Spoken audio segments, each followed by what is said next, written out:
What's up, guys? At JJ Coda here, doing another loan roundup, and it's fair to say it's been a mixed bag. We've had some good, we've had some bad, and in some cases, Donnelly, which I'll get to in a moment, ugly.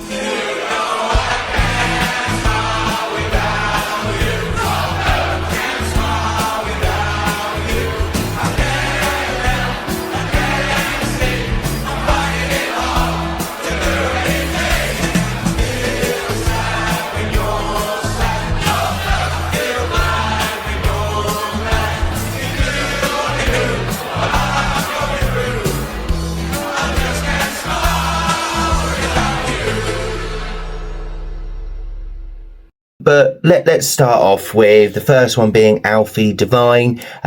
He was a 70th minute sub in Preston's 1-1 draw against Millwall. Seems to be settling in nicely. I think the feeling probably from what I can see is that will become permanent. I think there was reports that there might be an obligation to buy for, or an option to buy for 5 million.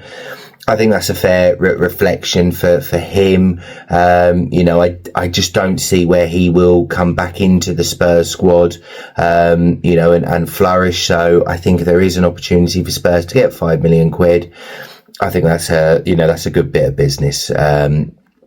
Moving on then to Will Lancashire, a loan that is going really well. He played the full game for Oxford. Okay, they lost 2-1 against West Brom, but he scored the goal.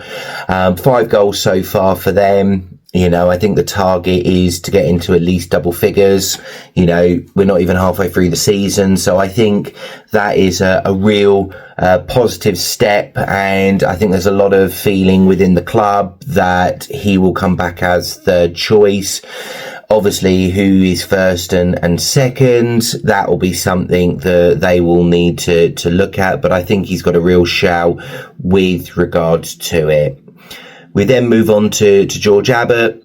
Very, very short and sweet with that one. He's still injured. I think he's going to be a long way off. So when he comes back, we don't know. But as soon as we do, we will then put an update out there for you. Going on to then Yang Min Hyuk, this one seems to be going a little bit backwards.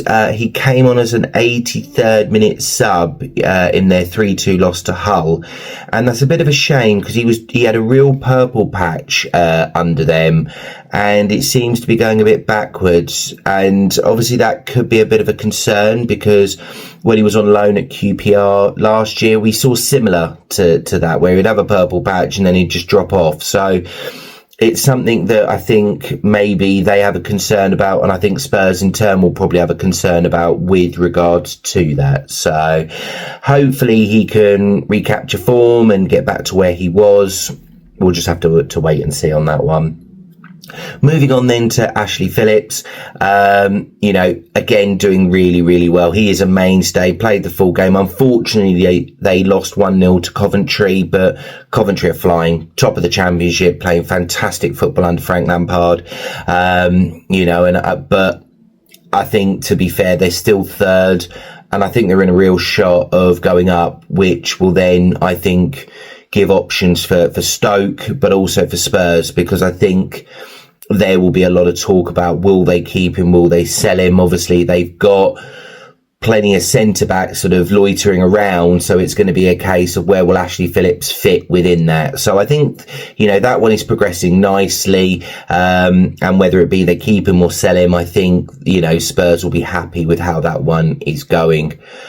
Moving on to another one that is continually going well, Luka Vuskovic, absolutely starring for Hamburg. They drew 1-1 against Borussia Dortmund, really, really good team in the Bundesliga. He's playing every single game for them at the moment. He got Rookie of the Month for the second month in a row.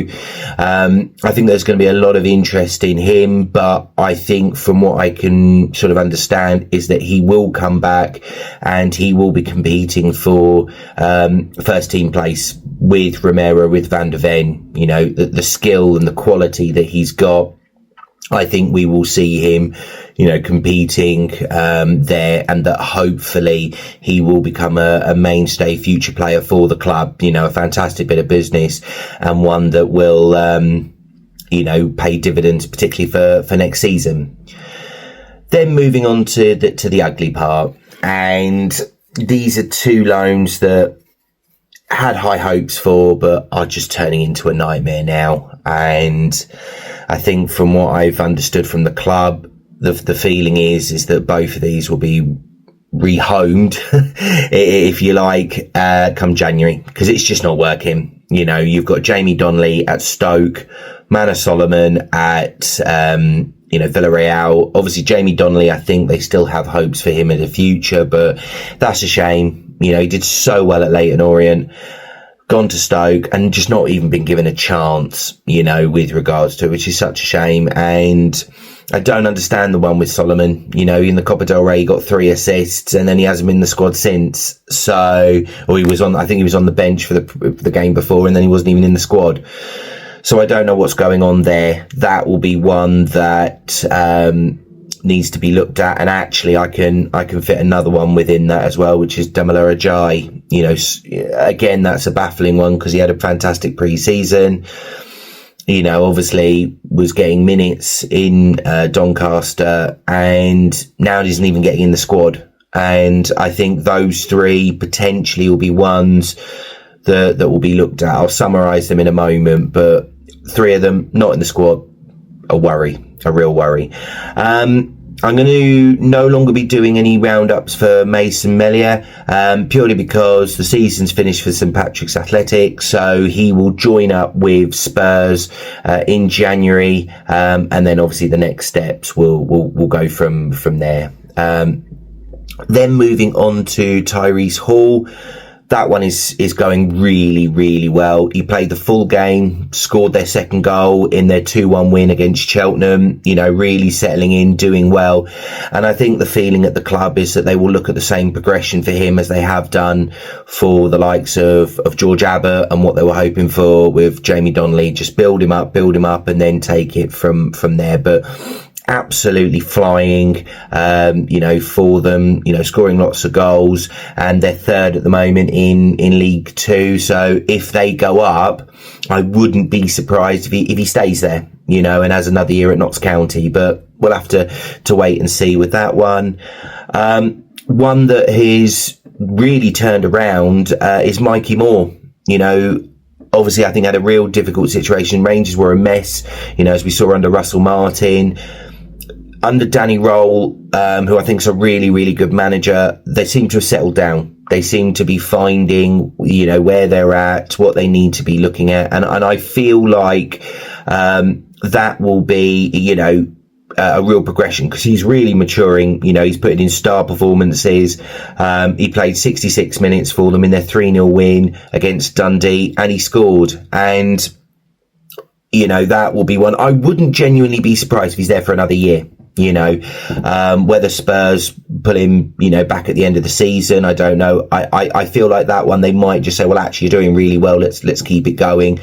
We'll have to wait and see with that one. But no, really, really turned around, and that is absolutely brilliant for him. And hopefully there'll be more goals, more assists, and that he can really flourish into what we're going to need in the years to come.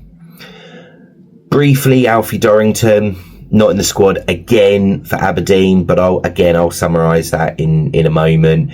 And then just to wrap up on that, you've got Alejio Valise. He played the full game for Rosario Central in their 0-0 draw against San Lorenzo.